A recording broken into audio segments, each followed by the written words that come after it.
Today we are talking about a topic that has affected millions worldwide: obesity. It's not just about appearance, it's about health, mental well being, and the challenges that people face every day. While society often focuses on weight, we must remember that the causes of obesity are complex, including lifestyle and evil mental health. In this special report, we are going to delve deep into what is obesity, causes of obesity, and moreover, how it can be prevented.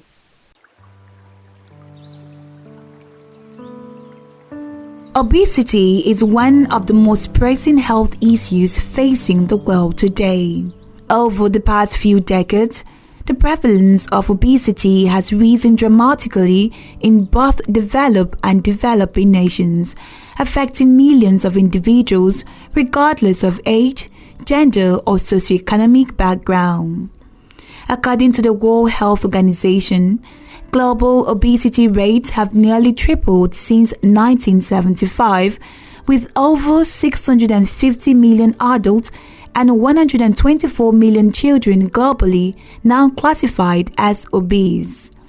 This epidemic brings with it not only significant health risks, but also a profound economic and social consequences.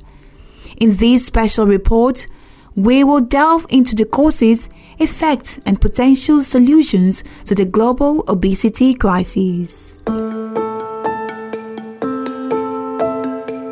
Obesity can be defined as an excessive body fat accumulation that presents a risk to health.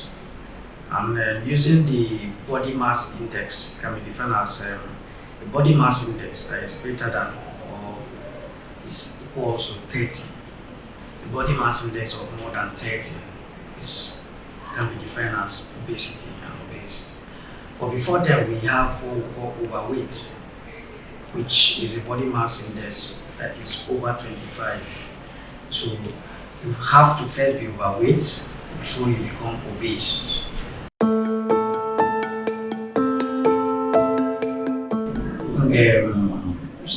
Sometimes can be hereditary, as it comes in the family, and then other times it can be due to some disease conditions that could give rise to that accumulation. Sometimes it can be your dietary intake when you eat excessive fatty food intake or carbohydrate intake that over time accumulates and get to accumulate more fats, body fats, that ultimately will lead to you being obese. And aside that, we also have when you don't exercise often, it's a sedentary lifestyle, and it's one of the things that can lead you to having obesity or being obese.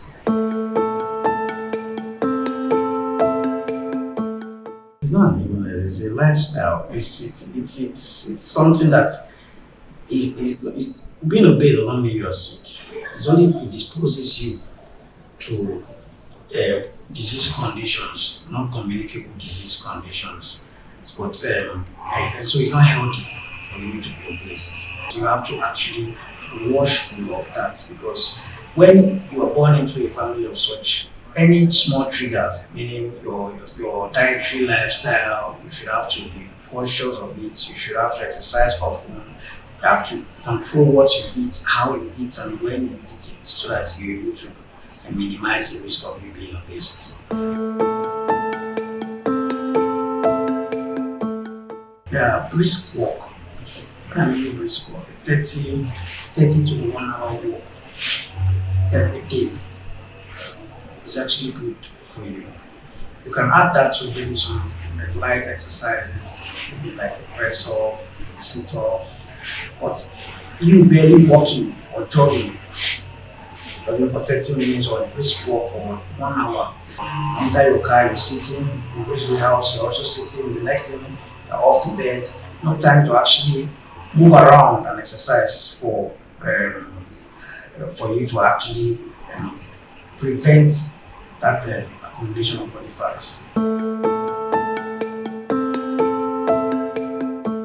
Yes. First is lifestyle modification. Lifestyle modification, you watch what that involves the dietary and then the exercise. You watch the food you eat and when you eat it. Eating your lunch, you have to eat the one that will cover for the breakfast you missed. And then you should avoid eating late. At least your last meal should be by 7, if at all. And then exercise is actually very good. Exercise, it's one of the main things that can actually sustainable exercise, if I should use that word, not one you do and then after 1 week you stop and then you feel you've done something. It's something that you should sustain it over time. The health risks of obesity is not just a cosmetic issue, it has serious health implications. The risks associated with obesity are wide-ranging and affect almost every organ system in the body. For instance, cardiovascular disease. Obesity significantly increases the risk of heart disease, high blood pressure, and stroke. Excess body fat leads to a buildup of fatty deposits in the arteries, making them narrower and less efficient at transporting oxygen-rich blood. There has been a lot of data out there on these different diets. For example, in the future, we'll be able to determine based on a person's genetics if they'll be they'll be more responsive to a high protein, low carb diet or just an overall low calorie diet. In my personal experience, I've noticed that men tend to do better with an overall low calorie diet, whereas women are a little bit more complicated in that sense, especially with the years. If they're going through menopause, they become more sensitive to carbohydrate intake. So my overall take for women is try to decrease the carbs, increase the protein intake. I tell the same for men, but I feel that women tend to benefit from that a little bit more. Teenage years, you really want a well-balanced diet. So fats are not the worst, it just depends on the source of fat they're obtaining. But again, everybody can benefit from increasing the portions of vegetables they're taking in. Fruits are great because they're rich in antioxidants, but it depends which fruit. In a person who's, let's say, already a diabetic, they should decrease their fruit intake. Many times we have this notion that fruits are natural, they're great. It depends. If you have diabetes, then maybe that's not the best option for you. But vegetables are great. Low-fat proteins, so your poultry, low-fat red meats are fine, sardines, tuna, or vegetable-based proteins. People generally assume that obesity is strictly a matter of personal choices, the product of bad choices about physical activity and diet, and that gets in the way of actually dealing with obesity as a health condition. And when you get right down to it, obesity is a very complicated factor. About 50 to 70% of one's risk of obesity is genetically determined. You can make choices that make it better or worse, but that's just like any other chronic disease. And when that blame and shame that is so common gets in the way, it makes it hard to actually improve the health of people living with obesity.